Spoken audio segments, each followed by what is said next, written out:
Hello again, my little conscripts, and welcome to another Warhammer 40k Morty and Glory video. In today's episode, we shall be doing some more musings on the meta, how we think that 40k and the Guard is going to evolve from the transition from 9th to 10th edition, and maybe as we get a little bit further into the new 40k as well. In our previous installment, we spoke about mechanized and armored guard, how traditionally they had relied upon a few heavy tanks to get the job done, but there might be a shift towards a swarm of smaller, lighter vehicles. But don't worry if you've not seen that one, I'll make sure to link it at the end of this episode. But it did get me thinking. Guard has always been a slow, ponderous army, one that grinds forward, and we don't tend to gravitate towards maneuver or fast warfare. But why not? The Guard is an army which has more datasheets than you can shake a stick at. In fact, we've probably got the second most datasheets after Space Marines. We have a huge supporting not only from GW, but also Forge World 2. And that made me realize something. Perhaps the realm of Blitzkrieg is not out of our reach. Perhaps 10th edition might just be the time where we see flyer spam for the Guard become a thing. I don't mean to alarm anyone, but I got two words for you. Broken Arrow. And with that movie reference out of the way, make sure you leave a comment down below if you know what film I'm talking about. Let's mount up, fly out, and dive right into today's episode.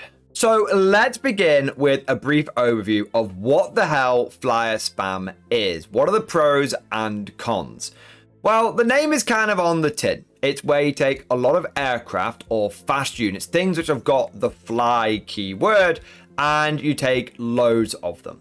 In fact, you build your whole list around them. They are the core tenet of what you are bringing. In fact, your entire army might consist of flying units or things being transported by flyers.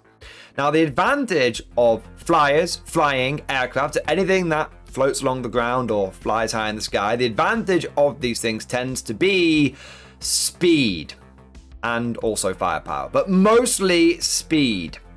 Because if your typical ground-based vehicle will trundle along at about 10 to 12 inches a turn, your typical skimmer is going 14, 16 or 18 inches a turn, and your average flyer is going a minimum of 20. Some of them are going up to 45 or 50 inches in a single move. And this kind of speed opens up a whole host of tactical opportunities. From a damage output point of view, it tends to mean you get the drop on your opponent. If you're playing on a board with lots of landslide blocking terrain, your opponent might have to spend a few turns moving or advancing forward, sacrificing his shooting just to draw an angle on you. But if you're quite fast, you can just zip over the terrain or zip around it, go around the flank, and in a single leap and bound, get an angle on your opponent and get the drop on them. Getting the first shot in means that when the firefight then commences, your opponent is starting off on the back foot because you've done damage to him. His unit isn't operating at full strength, but yours typically is. And in a weird sort of way, that can increase your own durability. Remember, if you're killing lots of the enemy, it means there is less firepower coming back at you, which in a general way means your army is more durable. This kind of warfare tends to be best personified by factions with pointy ears. Typically, you've got Eldar and you've got Dark Eldar, or Eldari and Drukhari if you are down with the kids. Now, both those factions do have some tanky units. Eldar get Wraith constructs and Dark Eldar get, well, I'm not entirely certain what the fuck a Talos is, but it's pretty tanky. But outside of these few examples, both of these factions are ridiculously fragile. Their main battle tank equivalents, like Ravagers or Fire Prisms, have nowhere near the same level of durability as a Lehman Russ in terms of saves, toughness, or wounds. So in a game as lethal as 40k, how the hell do these guys survive? Well, they do it by flying around, getting the drop on the opponent and delivering an incredible amount of firepower. Their durability doesn't come from their stat line. Their durability comes from everyone else being dead. But the big problem with these armies is if the Alpha Strike doesn't go off, if you don't do the damage you were meant to, perhaps your dice are a bit unlucky, maybe your opponent is a bit more durable than you expected, then your paper-thin units tend to get blown off the table in short order. One wrong move can cost you the game with these kind of forces. Okay, so that covers the general principle of flyer spam and fast-moving armies, but how can Guard get in on this? Because if you were to look at our index, you would mistakenly think we only had one flyer, which is the Valkyrie, which on its own is pretty lackluster and is an eye-watering 200 points. Not exactly cheap and spammable, and not exactly packing a huge amount of punch. Sure, it's got some rocket pods, but that lone las cannon ain't really going to deal with any enemy vehicles, right? Well, my budding air cadet, we must turn away from the light of Games Workshop and towards the dark, murky depths of Forge World. Because within those ancient tomes, not that ancient, there is a Forge World Index that came about a couple of weeks ago. Shut up! Within those pages of the Forge World Index, there are many a flyer that might just allow us to enter into the world of speed warfare. Let's begin with a cheeky gander at the Avenger Strike Fighter. Now, this has a pretty typical profile for one of these Forge World flyers. It has a movement value of 20 plus inches, which means it has to go a minimum of 20. It's T9, 3 plus save, and a surprisingly chonky 14 wounds. You don't normally get 14 wounds on a flyer. Normally it's like 10 or 12. 14 is pretty good, I'm not going to lie. And now T9 and a 3 plus save might seem kind of fragile, but just put this into perspective. It's only fragile by Guard standards. Chimeras are the same profile here, minus 3 wounds. And Chimeras absorb a fair amount of anti-tank. In fact, you need to bring a las cannon against them to really reliably knock them out. And if you cast your mind back to Darkest 9th edition, remember if you're a veteran Guard player, Harlequin shooting those fusion pistols into your Lehman Russes? Remember how swingy that 4+ was? Well, the Avenger Strike Fighter's like that. Because whilst T9 might be fragile by 10th edition, it's actually not, it's deceptively tough. All small arms are going to wound you on 6s. They're going to need to bring at least some kind of heavy weapon to wound you on better than that. If you think about heavy bolters and plasma, which a lot of people are still relying upon, both of those wound you on 5s. And melter is still only going to wound you on a 4+. Which is still as swingy as it always has been.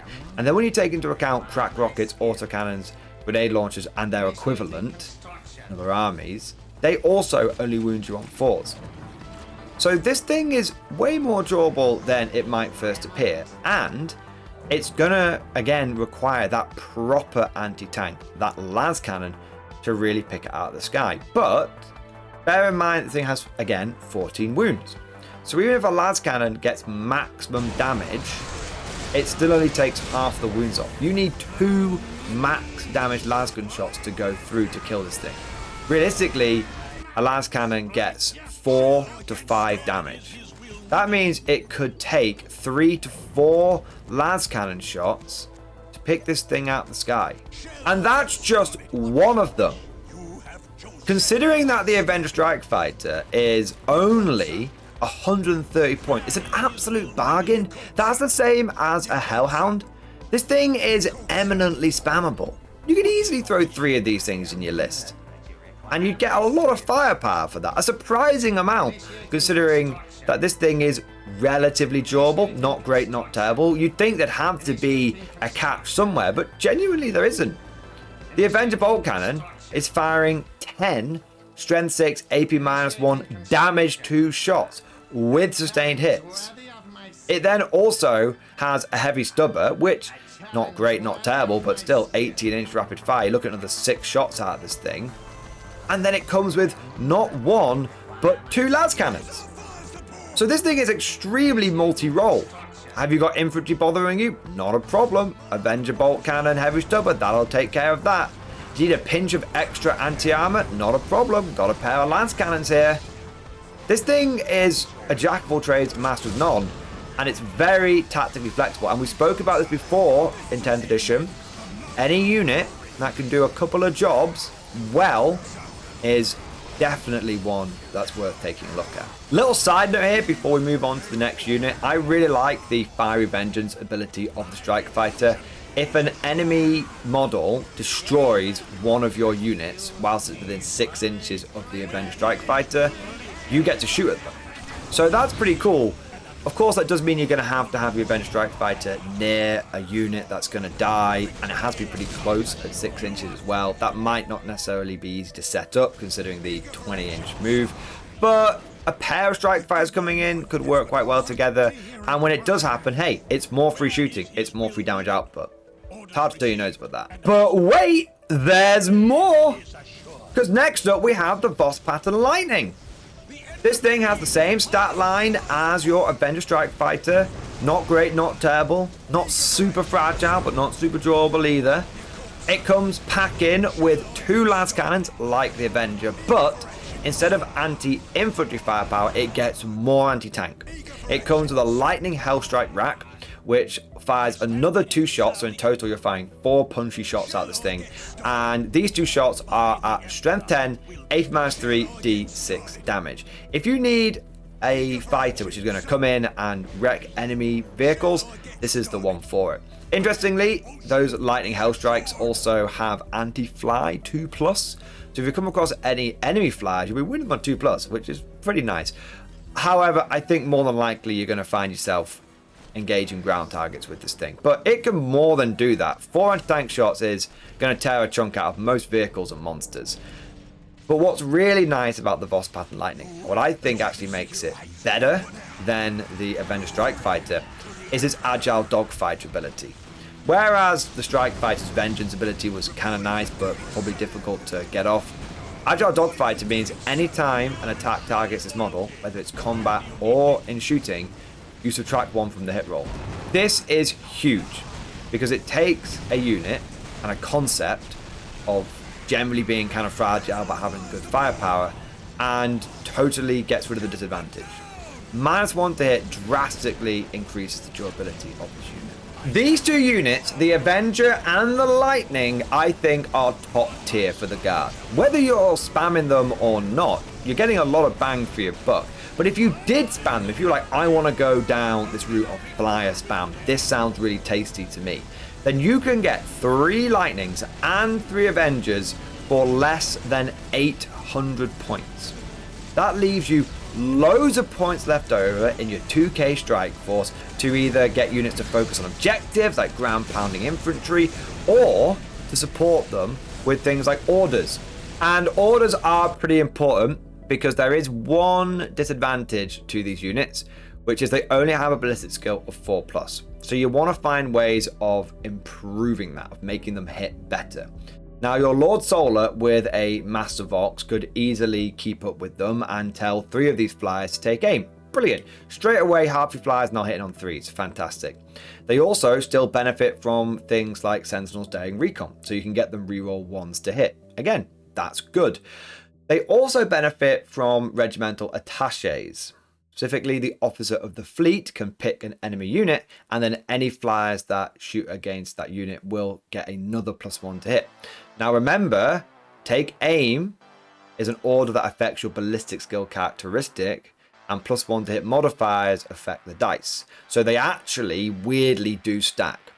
Yes, that means if you tell a flyer to take aim, and it is being supported by an officer of the fleet and a sentinel, that flyer will go from hitting on 4s to hitting on 2s, rerolling 1s. Now, it's going to be up to you whether you want to spread the love out and have all of your flyers hitting on 3s, rerolling 1s, or have some of them hitting on 2s, rerolling 1s, and some of them just hitting on 4s. But either way, it's relatively cheap and straightforward to get all the buffs you need to have your flyers operating at fantastic capacity the whole game. But Mordian Glory, aren't all of these officers gonna undo the whole point of having cheap, spammable flyers? Isn't it gonna make the whole army cost a shitload? Nope. Because you can take those 6 flyers for under 800 points, and then you can take a Lord Solar, an infantry squad, the attaches, and a command squad, mash them all into one command unit, and that will cost you less than 300. So for under 1,100 points, you get a lot of firepower and everything you need to support them. That leaves you almost half of your list to focus on infantry, artillery, or whatever else you might want. And that might include more flyers, because there are things outside of the Avenger and the Lightning, but I'm going to preface this now. I don't think they're as good. You can take other flyers, but they tend to be a bit more expensive. And one of the advantages of the 2 we've looked at so far are they're so spammable and you can just throw them away and not worry about it so much. I think when we look at these next lot, they're more of an investment. And these are the kind of flyers you want to take if you prefer quality over quantity. But that is going to change the dynamic of your list, so just bear that in mind. First up, we've got the Thunderbolt Heavy Fighter. Now, this has a movement value of 20 plus, so it's still very, very fast. But it comes with T10. And Toughness 10 is a whole extra spectrum of durability. It's a whole extra level. Suddenly, all of those autocannons, those melters, those grenade launchers, those crack rockets, they're only wounding you on 5s. I covered this in my medium armor video, but T10 in many cases is just as durable as a Lehman Russ's T11, because most light anti-tank wounds you on 5s, but most heavy anti-tank still wounds you on 3s. It's got a 3+ save, but it also has 15 wounds rather than 14. And this is important for 2 reasons. Firstly, any damage to attacks that shoot at you are going to take an extra shot to kill you. And secondly, it's going to take a whole extra las cannon to pick you out of the sky. Because even if 2 las cannons hit you, wound you, get through your armor, and roll maximum damage on both shots, you'll still have 1 wound remaining. On top of this, not only is it much more durable than the light fighters, but it's packing more heat.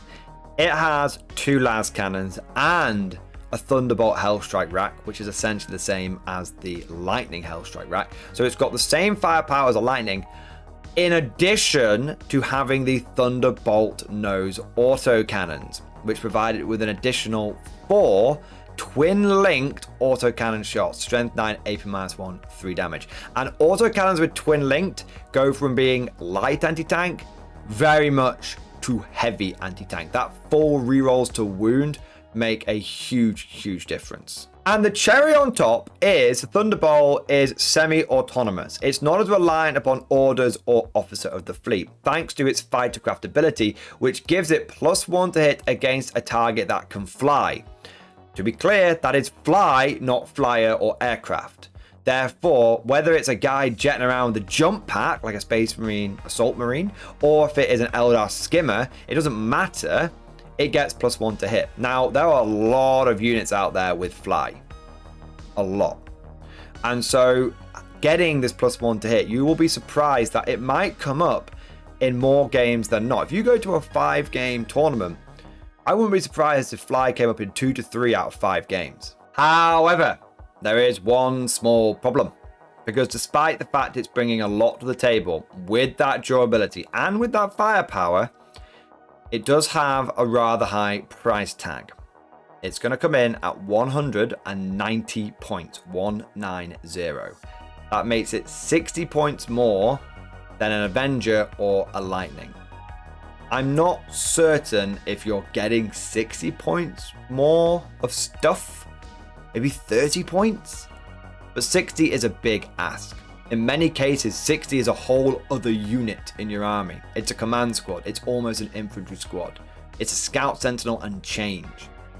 So the Thunderbolt is bringing a lot to the table, but it's going to take a chunk out of your list. In my opinion, I think if you were to go down flyer spam, you would either bring 6 light fighters or you'd bring 3 Thunderbolts. But you wouldn't take all of them, because I think that's going to take too much out of your list and you're not going to have enough left to play the mission and win the game. But there's one more flyer I want to have a look at today, and this is the Vulture gunship.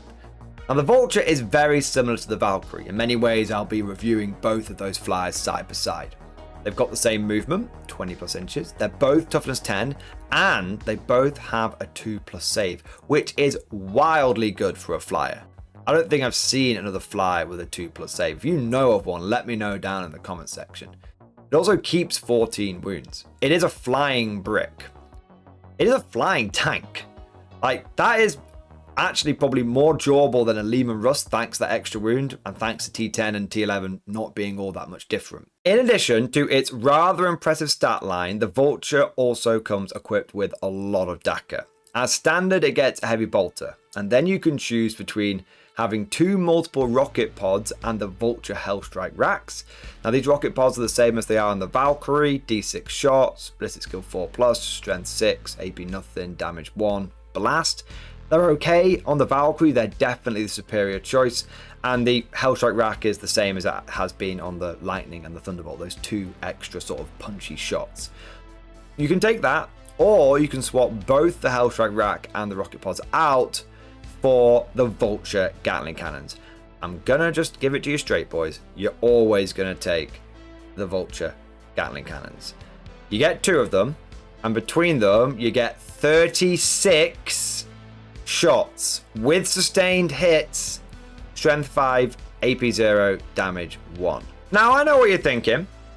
You're thinking, Mordian, AP 0, that's a total Achilles heel. Doesn't matter how much DACA you pour into a unit. If it's going to be on a big armor save the whole time, you're barely going to touch them. Well, yes, but also no. Because as with any data sheet in the guard, it's not about how it works on its own, it's about how it works with other units. So, firstly, the Vulture can benefit from Fields of Fire and from the Exterminator's Withering Hail just like any other unit. In fact, if you stack those up, suddenly those Vulture Gatling cannons go from AP nothing to AP 2. So now the only real problem is its strength. Strength 5 is great for shredding infantry, probably going to find a lot of that with Tyranids and their swarms of bugs, but if you come across a monster, that could be a problem, right? This is where we introduce a special trick, a party trick that only the Vulture and the Valkyrie can do. They can hover. None of the other guard flyers we've looked at can do this. They've got to fly around, they've got to keep going as fast as they can never stop. Your Vultures and your Valkyries can choose to start the game in hover mode. But hover lets you start the game essentially as a skimmer. Your movement becomes 0 to 20. It's just like as if you were a Venom or a Raider for the Dark Elder. And by going into hover mode, you can choose to stay still. You don't have a minimum movement anymore. And that means you can benefit from Born Soldiers. 6's auto wound. Suddenly, the strength is irrelevant because this thing is going to be putting out 36 shots. 5 of those shots are going to auto wound. 5 of them are going to create extra wounds. And if you've got a Lord Solar and a Officer of the Fleet knocking around and a Sentinel, which are things we're already going to be taking if you're spamming flyers, right? We've already covered this. You're hitting on 2s, rerolling 1s. So actually you're going to generate more sustained hits, more lethal hits, and I'll be surprised if anything actually misses. But even if you don't manage to destroy the enemy vehicle, maybe you just scratch the paint, it doesn't matter. Because of Gunship Barrage, the Vulture's ability. In your shooting phase, as this mod has shot, select one enemy unit hit by one or more of those attacks. That enemy unit must take a battle shot test. Doesn't matter if you're a Gretchen or a Stomper, a Skitarii or a Titan. If the Vulture shoots at you, you have to take a battle shot test.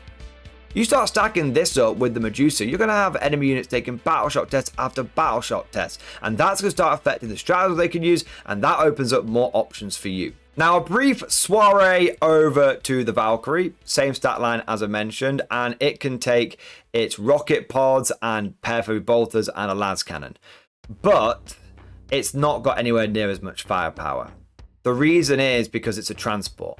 essentially the Vulture strips out all the chairs and just stacks loads of ammo cans into it, whereas the Valkyrie actually can transport 12 dudes in the back of it.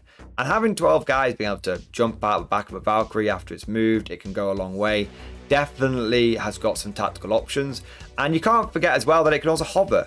So you could have like 3 Vultures and 3 Valkyries and unleash a lot of shots, hitting on 2s, rerolling 1s. The problem with that is, unlike spamming 6 light fighters, if you get 3 Vultures and 3 Valkyries, you're going to have very little points left over.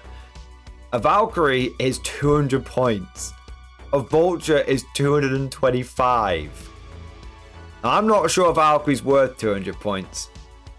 That is more than 2 Chimeras. It's as much as a Lemurus Exterminator. And both of those units are going to bring more DACA, probably end up being more durable, and in the case of the Chimeras, can transport more guys. The Vulture, I think there is an argument for it. I think it's a bit like the Thunderbolt. If you're bringing 2 or 3 heavy fighters rather than 6 light ones, I can see an argument being made for the Vulture. The only issue is, unlike the Thunderbolt, it doesn't really have all that much way of engaging tanks. Sure, you can grind them down with your lethal hits, and maybe that'll be enough, but there's nothing quite like just having proper punchy anti-tank to get the job done. Sometimes you just don't roll those 6s, no matter how many dice you're flinging at the table. In summary, if you're interested in spamming flyers, I think the way to do it is either take 6 light fighters or 3 Thunderbolts. When it comes to the Vulture, I feel like it's more at home in a hybrid guard list. Are you taking 3 or 4 Lehman Russes? Consider swapping them out for a Vulture. It might surprise you and add an extra element to your list that you hadn't already considered. Now that covers all of the likely contenders for a flyer spam list, but how would said list actually look on the tabletop? Well, I chucked one quickly together before that I think might actually have some legs to it. You start off with taking your 6 light fighters, which comes in at about 780 points, and then you add on to it the command element, the Lord Solar, a 20-man blob for him to sit in, a command squad, and a bunch of attaches. That gives you a lot of what you need to support your flyers. You then go for 3 Scout Sentinels, and on top of that, I went for 60 more infantry, 3 blocks of 20, either being supported by command squads or Death Corps Marshals, depending on which kind of infantry you wanted to go for. Now that actually left me with about 145 points left over, and I wasn't quite sure what to do with that. You could maybe take another bunch of attaches, spread out those +1 to hit modifiers, maybe stack in a few more Scout Sentinels as well. 140 points does give you the option to, instead of going 3 Lightnings and 3 Strike Fighters, you could go 2 Lightnings, 2 Strike Fighters, and 2 Thunderbolts. Have a little mixture of heavy and light fighters. Point is that I was able to build a list that contained 6 Flyers, 3 Sentinels, and 80 infantry with all the buffs they need, and it cost me significantly less than 2,000 points. In theory, at least on paper, this army has everything it needs to get the job done. You've got the firepower coming from the flyers, not to mention the fact that you can fly past those L-shaped ruins and really get the angles that you need to do damage. I actually think that flyers are a bit like towering. They can see down into L-shaped ruins as well, so people can't hide, and it also gives you the ability to play the mission. You've got 80 infantry, they're well supported by officers. You've also got the fact that you can bring those infantry back with reinforcements, and that adds a layer of durability to the list, not only with the endless waves of men, but also don't forget all those officers we talked about are either going to be Death Corps Marshals bringing a 5+ feel no pain, or command squads bringing a 6+ feel no pain. Now, there is one potential issue with this list, which is I would have to wait until turn 2 for my firepower to come on, because it's all in planes. I haven't taken anything else like artillery to keep the enemy busy whilst I'm waiting for my flyers to turn up. But I don't know if that's a huge issue in reality.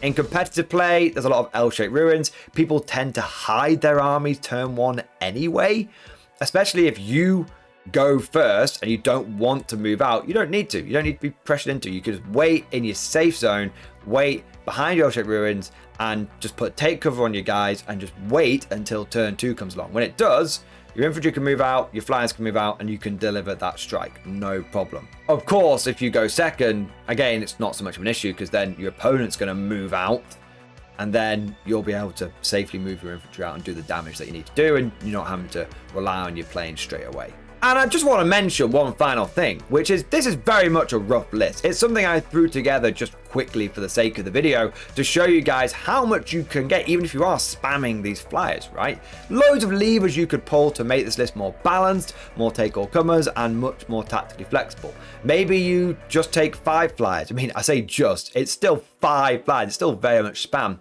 Maybe you drop one of the infantry squads. Or maybe you take one of the squads without any attaches. You make it like a 20-man Catachan squad that's going to move up and do some scout moves. That's fine. You're still saving 60 points here, 130 points there. You combine that with the 145 that I hadn't spent. You've got loads of points there to maybe include some artillery that you can use to harass the enemy turn 1 so you don't feel like you sat there doing nothing, waiting for your flyers to turn up. There's loads of different things you can do to make this list a lot more take-all-comers. But you know what? This whole video, this whole concept of flyer spam, it's just my mad idea. Maybe it's a total waste of time. Maybe it is the key to winning the meta. All I know is this is just like my opinion, man. Let me know what you think down in the comments section below. If you enjoyed today's video, make sure you smash that like button and also subscribe to never miss an episode. And if you found today's video particularly fun and interesting, then please consider becoming a channel member or patron. By supporting the channel, you will not only be helping me create lots of content, but you'll also unlock a whole host of perks for yourself. The biggest one being access to the Mordian Glory Discord server, an online community of over 2,000 active members. It's always popping off in the MG Discord. We've got channels for tactics, we've got channels for army lists, for hobbying, painting, and of course a pretty spicy meme section as well. And before we wrap up today's video, I just want to say a big thank you to all of the latest channel members. So thank you to DWN, Drew S, Adonis, Jake Atkins, Azuma Kazuma, Kanaro Savad, Wolfgar, The Shape, Guy, Xperia 888, Robert McCoy, Andrew Narog, Reptilian Overlords, Fargrim Hornraven, Seth Bacon, Reese Blanket, Azulas, LJ5,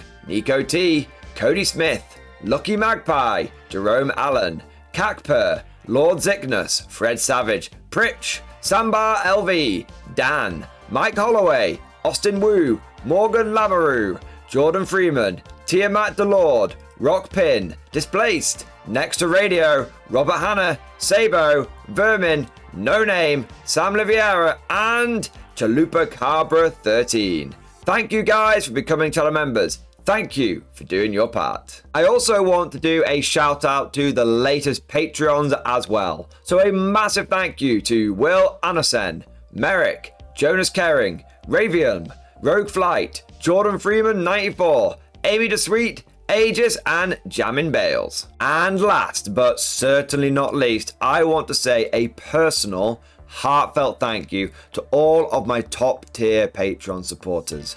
These are the War Masters, the people who have truly gone above and beyond the Call of Duty. So a massive thank you to Alan Blunt III, Amy DeSweet, Bon Bon Vert, Ken Starr, Mark Panconi, Ross Miller, Swordfish Trombone, John Stubbs, Diesel Fox, and August Barney. Seriously guys, thank you so much. Your generosity is amazing and I couldn't do this channel without you. I hope you've all enjoyed today's video. Thank you for watching, and of course, as always, I'll see you guys next time.